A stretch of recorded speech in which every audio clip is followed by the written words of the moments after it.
All right. Good morning.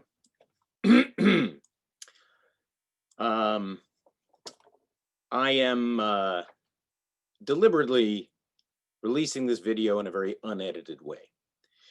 And quite frankly, in an unshowered way.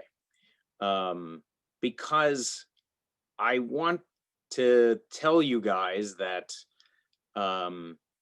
I am in a very similar position that many of you are in, which is that I have a story that I've been wanting to tell, dying to tell for many years. And I've been afraid to tell it. So I've been encouraging kids and adults alike to join a written out loud crew. Because it really does feel amazing and euphoric and therapeutic even to start telling a story that you've had sort of lodged inside your chest for a while. And the truth is that I myself have not been practicing what I've been preaching. I've seen amazing stories pouring out of kids and adults, often stories that have been pent up for a while. And the story that I've been really excited to tell isn't like some deep, dark personal thing. It's just a really, it's a story that has kind of been hanging around in my imagination for like 20 years. And I've worked on it with my good friend and very frequent collaborator, Michael Yeager, off and on. And we sort of always dreamed that we would come back to it. And so today I'm going to actually start doing myself what I've been exhorting so many other people to do.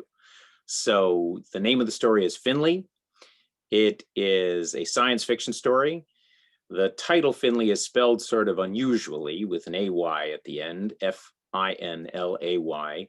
And it is very deliberate that the first version of this story that I'm going to put out there is going to be very raw, going to be very unedited. It's just going to be me telling the story. I'm going to read the prologue. And my hope is that you guys like the story. And if you like it, just give me some indication, throw a like here or a comment or something along those lines. And find a way to say thumbs up, keep going. And then from there, I'll hopefully keep telling the story. So here goes. Here is the prologue of Finlay.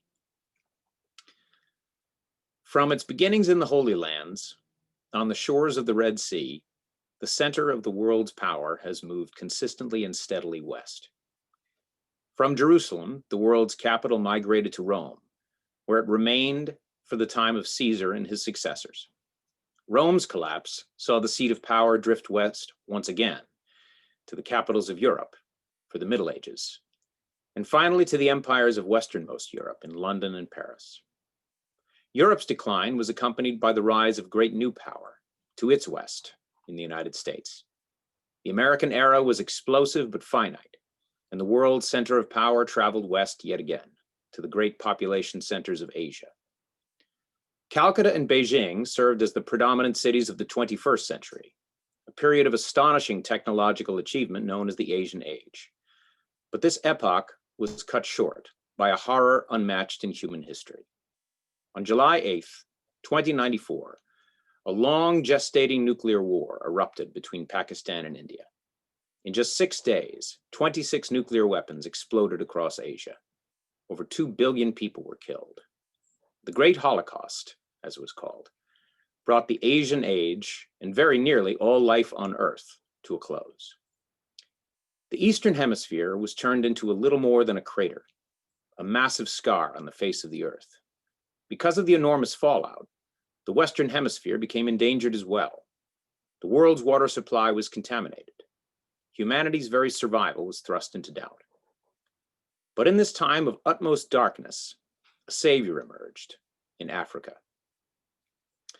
In a small laboratory in Soweto, A 41-year-old scientist named Dr. Everett Finlay invented a filtering machine capable of purifying the irradiated water. He literally ran to his local reservoir with his device. Miraculously, it worked. Copies of Finlay's machine were quickly shipped to the reservoirs around the world, and mankind's extinction was staved off. Finlay spent the next 5 years traveling the world's reservoirs, refining his machine, and meeting the people whose lives he had saved. At each new city, he was greeted by thousands of grateful followers. He was friendly and open with them, talking for hours on end, deep into the night, often camping out by the reservoirs under the stars. The conversations were not merely about science. Finlay was something of a lay philosopher, with a brilliant mind and a generous spirit. In a time when almost everyone he came across was deeply traumatized by the Great Holocaust, Finlay was an optimist, a beacon. He spoke with eloquence and passion about mankind's potential for decency.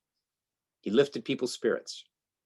The word quickly spread about Finlay, and it was not long before he became known as a prophet. When he left each city, his work sites at the reservoirs were preserved as shrines.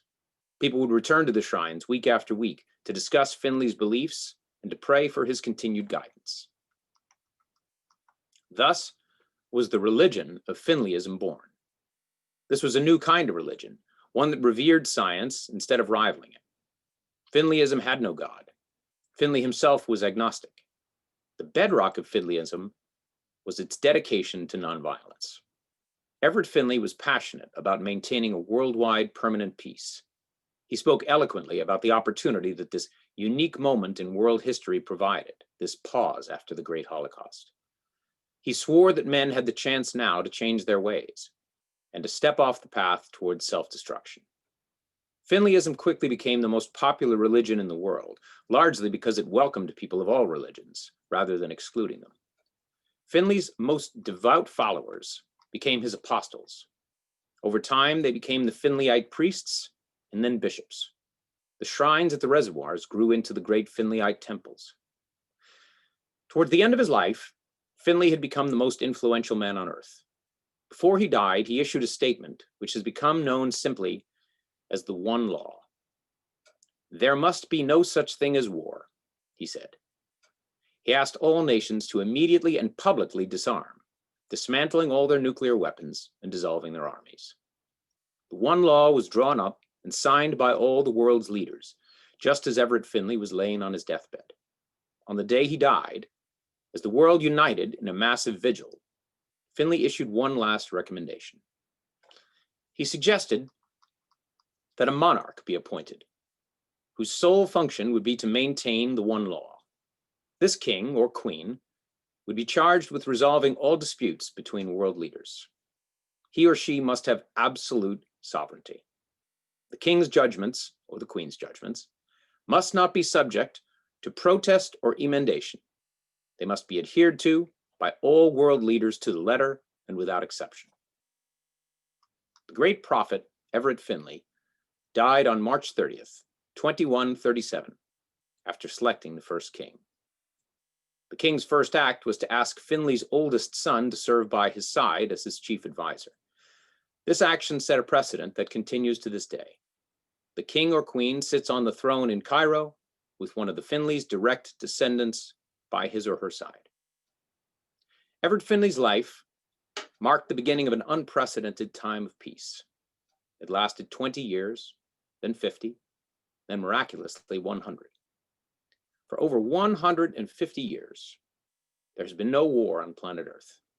Like a beast healing from a great wound, the world has slowly nursed herself back to health. The year is now 2242. 157 years have passed since the Great Holocaust. The peace has held to this day. And after a journey of over 3,000 years, the center of human power has finally come full circle, settling once again in the Holy Lands, on the shores of the Red Sea.